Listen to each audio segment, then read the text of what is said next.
Pour les rouges, la première vinification a été faite dans mon nouveau chai en 2018, pour les rouges donc, et les premiers blancs sont faits en 2019, ils sont encore en barrique. Donc on présente en primeur le Grand Blanc 2019, Grenache, Picpoul, Viognier, le Grand Rouge, base de Cabernet Sauvignon avec un peu de Syrah 2018, ainsi que les autres vins de la gamme, qui sont au nombre de 4. Le jour où on m'a dit que je faisais les vins plaisir et que j'étais très bon pour faire ça, je me suis dit, mais c'est quoi le marché du vin? Bon, en réfléchissant un peu, on se dit, il y a les vins un peu comme les vins de base, pas trop chers, qu'on boit parce qu'on boit du vin. Il y a les vins plaisir. Alors Astélia, c'est, comme je l'ai dit, c'est au nom de mes filles pour les 20 ans à venir. C'est l'acronyme d'Astrid, Elisa, Apolline, Estelle. Les vins premiumisés, comme vous dites, donc les vins, je ne sais pas trop ce que ça veut dire, mais a priori, ça veut dire les vins chers et qu'on achète parce qu'ils sont chers pour des questions d'image, de self-esteem, etc. Donc moi, mon analyse aujourd'hui, c'est un peu différent.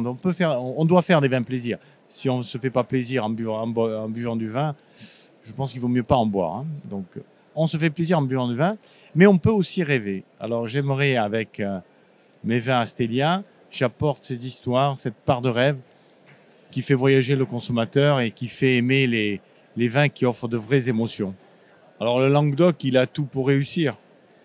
Le Troutet, c'est chaque fois trouver les clés et les bonnes voies pour réussir.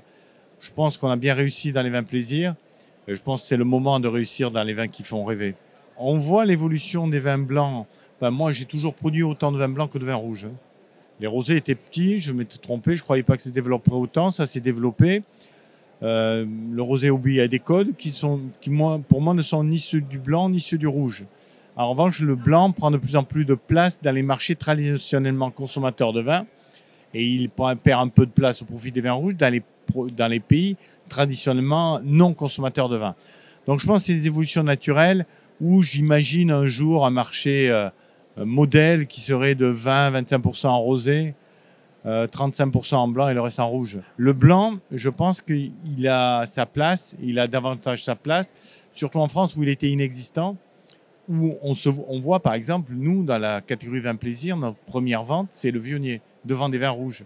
Donc le néo-consommateur, avec ses habitudes de consommation aujourd'hui, donne beaucoup de place aux vins blancs et leur redonne leur juste place.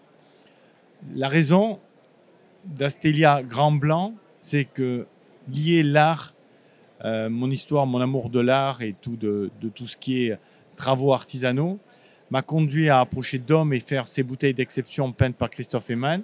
On en a fait 30. Donner un côté joaillerie à ma gamme en les remplissant de ce Grand Blanc qui sera donc disponible. 30 bouteilles qui seront présentées à 1 000 € la bouteille, dans le but sûrement, dans un premier temps, de vente aux enchères, et à 100 € dans la bouteille Astélia, mais en verre, donc pour le public. On n'en fera que 3 000 bouteilles.